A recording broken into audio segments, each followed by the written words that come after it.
Radhe Radhe everyone. Friends, आज के video में वैकुंठ चतुर्दशी व्रत कथा सुनाऊंगी। हाथ में थोड़े से चावल और पुष्प लेंगे और वैकुंठ चतुर्दशी की कथा शुरू करेंगे।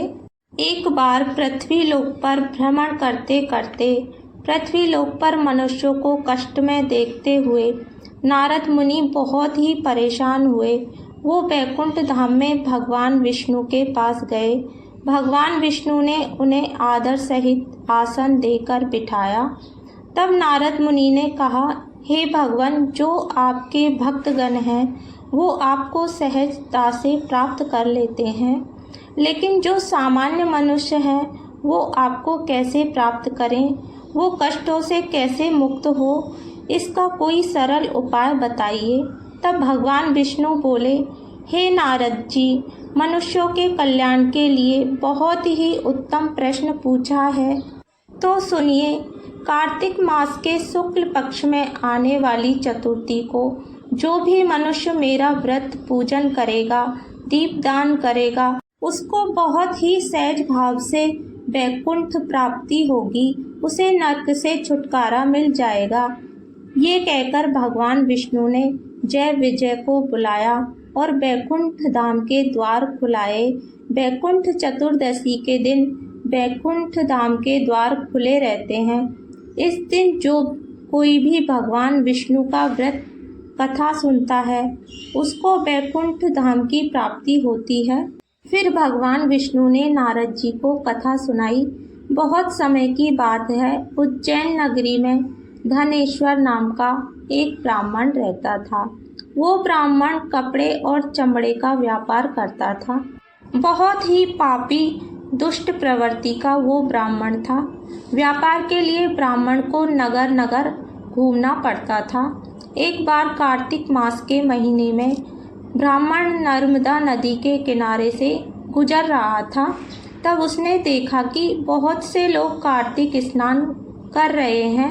अपने व्यापार को बढ़ाने के कारण पूरे कार्तिक के महीने नर्मदा नदी के किनारे ही रुक गया था। ब्राह्मण ने पूरे कार्तिक का महीना भक्तजनों के साथ साथ गुजारा। पूरे कार्तिक के महीने भगवान विष्णु का कथा पाठ सुना। कार्तिक समाप्त होने के बाद एक दिन ब्राह्मण नदी किनारे टहल रहा था तो एक सांप ने उसको डस लिया, जिससे उसकी मृत्यु हो गई। यम के दूत उसे कोड़े मारते मारते यमराज के पास ले गए।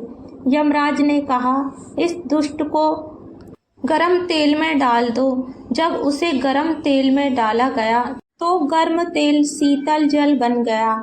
यह देखकर यम के दूत बहुत चकित हुए। वापस यमराज के पास आए और सारी कहानी बताई। वहाँ नारद मुनि प्रकट हुए। नारद मुनि ने कहा, हे यमराज, ये ब्राह्मण नरक के योग्य नहीं है।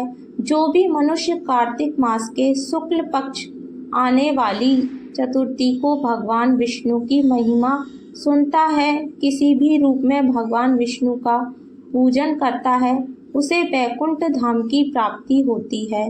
इस ब्राह्मण ने तो पूरा कार्तिक का महीना भक्तजनों की संगति में रहकर महिमा को सुना है, और जो भी मनुष्य पूरे कार्तिक के महीने भगवान विष्णु की महिमा को सुनता है उसे स्वर्ग की प्राप्ति होती है। और उस ब्राह्मण को वैकुंठ धाम में भेजा गया और कुबेर का धनंजय बनाया गया। भगवान विष्णु की महिमा का श्रवण करने से ही उसके सारे पापों का नाश हो गया।